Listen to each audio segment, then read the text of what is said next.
अंडमान और निकोबार आए, भारत का the great wall of India, या फिर यूं कहें तो भारत का चीन के खिलाफ ब्रह्मास्त्र। मेरे पिछले कुछ वीडियोस में मैंने चाइनीज थ्रेट के बारे में जिक्र किया था और ये भी बताया था कि भारत किस तरीके से अपना जो इंफ्रास्ट्रक्चर प्रोजेक्ट है बॉर्डर एरियाज के आसपास बड़ी तेजी से काम कर रहा है। अब बहुत ही तेजी से वहां पे जो वर्क है रैंप अप हो रहा है। लेकिन आज अपने इस वीडियो में हम लोग उस चाइनीज थ्रेट के बारे में थोड़ा सा डिटेल में लेकिन एक आसान भाषा में चर्चा करेंगे और साथ में यह भी जानेंगे कि आखिर कैसे भारत इस चाइनीज थ्रेट को काउंटर कर रहा है। लेकिन उन सबसे पहले हम लोग जरा ये देख लेते कि चीन फिजिकली नक्शे के ऊपर कैसा दिखता है। अगर आप नक्शे के ऊपर देखिएगा तो आपको पता चलेगा कि चीन जो है अपना जो सीमा है वो 14 देशों के संग शेयर करता है, परंतु उसका जो सीमा विवाद है वो 20-21 देशों के साथ है।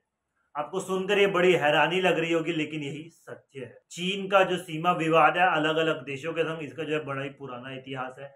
अगर मैं भारतीय पर्सपेक्टिव से बात करूं तो चीन का हमेशा से कहना रहा है कि अरुणाचल प्रदेश जो है वो चीन का हिस्सा है, ना कि भारत का हिस्सा। हाल ही में चीन ने तो अरुणाचल प्रदेश के 11 जगहों का जो नाम जो है वो भी चेंज कर दिया था। अच्छा, इन सब के साथ ही साथ हमने यह भी देखा है कि किस तरीके से डोकलाम और गलवान जैसे इश्यूज हुए हैं चीन के संग। और अगर चीन की बात करूं तो देखिए हम लोग सब जानते हैं कि चीन कैसा है और भारत को घेरने के लिए चीन बेल्ट एंड रोड इनिशिएटिव के तहत बड़े ही तेजी से अपना इंफ्रास्ट्रक्चर प्रोजेक्ट रैंप अप कर रहा है। इस BRI इनिशिएटिव के तहत चीन इंफ्रास्ट्रक्चर प्रोजेक्ट्स अलग अलग देशों में बना रहा है और एक बहुत बड़ा प्रोजेक्ट है ये चीन का। इस पूरे प्रोजेक्ट के खत्म होने के बाद चीन की जो पावर है वो और बढ़ जाएगी और जियोपॉलिटिकली वो और स्ट्रांग हो जाएगा। स्ट्रिंग ऑफ पर्ल स्ट्रैटेजी के तहत भी भारत को घेरने की कोशिश कर रहा है। इस स्ट्रैटेजी में चीन भारत के आसपास जितनी भी पड़ोसी है वहां की जो पोर्ट्स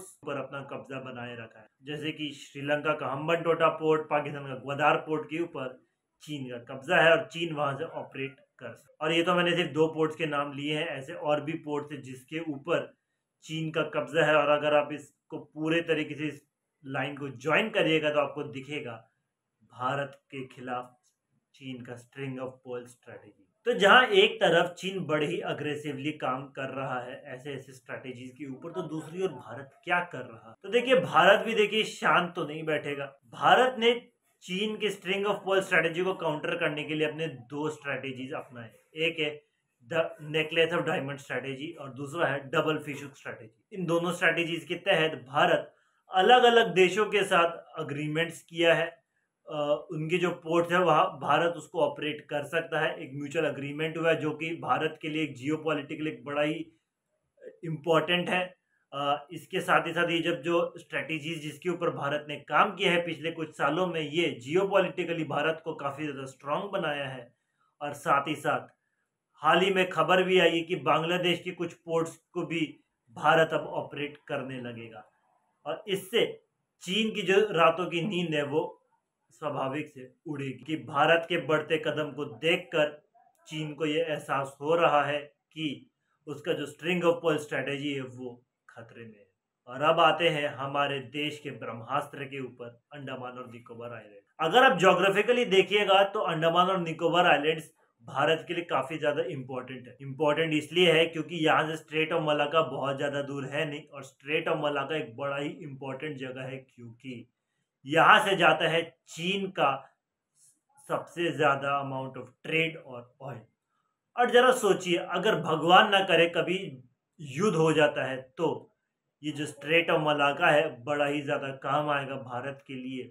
ऐसा कहा जाता है कि जब गलवान इशू हो रहा था हमारे देश में तब अंडमान और निकोबार आइलैंड्स के पास हमारे नेवल के कुछ शिप्स वहां पर स्टैंड बाय के लिए रखे गए। अंडमान और निकोबार इसलिए भी इम्पोर्टेंट है क्योंकि यहाँ से चीन के कुछ स्ट्रेटेजिक पॉइंट्स जो है वो मिसाइल रेंज में पड़ते हैं, यानी कि स्ट्रेटेजिकली तो अंडमान और निकोबार काफी ज्यादा इम्पोर्टेंट है देश। परंतु बड़ी दुख की बात रही कि जिस तरीके से सरकारों ने देश के नॉर्थ ईस्ट को इग्नोर किया है उसी तरह अंडमान और निकोबार आइलैंड्स को भी हमेशा से इग्नोर किया गया। एरिया काफी ज्यादा अंडर डेवलप्ड है। यहाँ का हाल ऐसा है कि अगर आप इंटरनेट का बिल देखिएगा तो आप चौंक जाइएगा। ये एक इंटरनेट का बिल है। इससे आपको साफ पता चलता होगा कि पहले की सरकारों ने कितना इग्नोर किया है। अगर मैं हाल ही के समय की बात करूं तो भारत अंडमान और निकोबार आइलैंड में काफी ज्यादा डेवलपमेंट प्रोजेक्ट्स कैरी आउट कर रहा है। ये जो डेवलपमेंट प्रोजेक्ट है ये भारत के लिए दो वेज में क्रूशियल है। एक, भारत $5 ट्रिलियन इकोनॉमी का सपना देख रहा है। अंडमान और निकोबार आइलैंड का जो डेवलपमेंट है यहाँ पे रोजगार तो पैदा करेगा ही, लेकिन साथ ही साथ देश की जो अर्थव्यवस्था है उसके अंदर एक काफी ज्यादा तेजी लाएगा। तो दूसरी ओर डिफेंस वाइज भी अंडमान और निकोबार आइलैंड्स भारत के लिए बहुत ज्यादा इंपॉर्टेंट है। अंडमान और निकोबार आइलैंड्स में डेवलपमेंट का जो काम है काफी तेज रफ्तार से चल रहा है। यहाँ पर एक वीर सावरकर इंटरनेशनल एयरपोर्ट बन रहा है जिसकी जो कैपेसिटी है वो 10 मिलियन पैसेंजर्स को हैंडल करने की होगी। साथ ही साथ यहाँ पे रेलवे प्रोजेक्ट्स के ऊपर काम किया जा रहा है जो कि वर्थ 2400 करोड़ है। अच्छा, साथ ही में ऑप्टिकल फाइबर को भी बिछाया जा रहा है फ्रॉम चेन्नई से लेके पोर्ट ब्लेयर तक, वो भी सी के नीचे से। ये भी एक बहुत ही बड़ा काम है। रेलवे प्रोजेक्ट्स भी चल रहे हैं, तो दूसरी ओर गैस बेस्ड पावर प्लांट और सोलार बेस्ड पावर प्लांट के ऊपर भी काम चल रहा है। ये जो प्रोजेक्ट है बड़े ही तेजी से चल रहे हैं। और इन सब के अलावा एक और जो बहुत बड़ा प्रोजेक्ट है जिससे भारत को फायदा हो सकता है वो है ट्रांसशिपमेंट हब प्रोजेक्ट। इस प्रोजेक्ट के तहत सरकार अंडमान और निकोबार आइलैंड्स में एक बहुत ही रोबस्ट इंफ्रास्ट्रक्चर बना रही है जहां पे बड़े बड़े शिप्स आकर अपना कार्गो अनलोड कर सकते हैं। छोटे छोटे शिप्स, भारत की जितना भी जो माल है वो कोलंबो पोर्ट में अनलोड होता है, उसके बाद देश के दूसरे पोर्ट्स पे जाते हैं। ये तो बात हो गई इकोनॉमिक प्रोजेक्ट्स के बारे में। अगर मैं डिफेंस वाइज बात करूं तो सरकार इसके ऊपर भी बहुत ध्यान दे रही है। गवर्नमेंट ने ऑलरेडी 5650 करोड़ का जो डिफेंस प्लान है वो अंडमान और निकोबार आइलैंड्स के लिए सेट करके रखा है। ये 10 साल का एक लॉन्ग टर्म प्लान है जिसमें अभी काम चल रहा है। थोड़ा सा धैर्य रखना पड़ेगा इसके ऊपर। इसके अलावा यहाँ पे 3 नेवल एयर स्टेशन पहले से ही हैं और भी नेवल एयर स्टेशन को बनाने की बात चल रही है। ये रेडार्स को यहाँ पे ऑलरेडी एस्टैब्लिश किया गया है। साथ ही में इंडिया ने अपने कुछ फाइटर जेट जैसे कि सुखोई 30 MKIS, इसके बाद हेरोइन 2 सर्विलेंस ड्रोन्स वगैरह इस आइलैंड में डिप्लॉय पहले से ही करके रखा है। यानी कि सरकार जो है फ्रंट फुट पे चाइनीज थ्रेट को टैकल करने की कोशिश कर रही है। अंडमान और निकोबार आइलैंड का जो डेवलपमेंट इतनी तेजी से होगा उतना फायदा है भारत। इन जितने भी प्रोजेक्ट्स है इसको कंप्लीट होते होते करीब 30 साल और लग जाएंगे। ये जो समय है ये काफ़ी ज़्यादा बड़ा है। ऐसे में सवाल तो उठता है कि आखिर क्यों पहले की सरकारों ने अंडमान और निकोबार आइलैंड्स को इतना इग्नोर किया। फिलहाल देखते हैं आगे कि किस तरीके से यहाँ का जो काम है वो आगे चलता है। जितना आसान और जितना बड़ा ये प्रोजेक्ट लग रहा है उतना आसान होने नहीं वाला है, क्योंकि हम सब जानते हैं कि अंडमान और निकोबार आइलैंड्स अपने पर्यटकों के लिए काफ़ी ज़्यादा फेमस है और यहाँ पे जितने भी डेवलपमेंट प्रोजेक्ट्स होंगे यहाँ के एनवायरनमेंट को काफ़ी ज़्यादा हार्म होगा।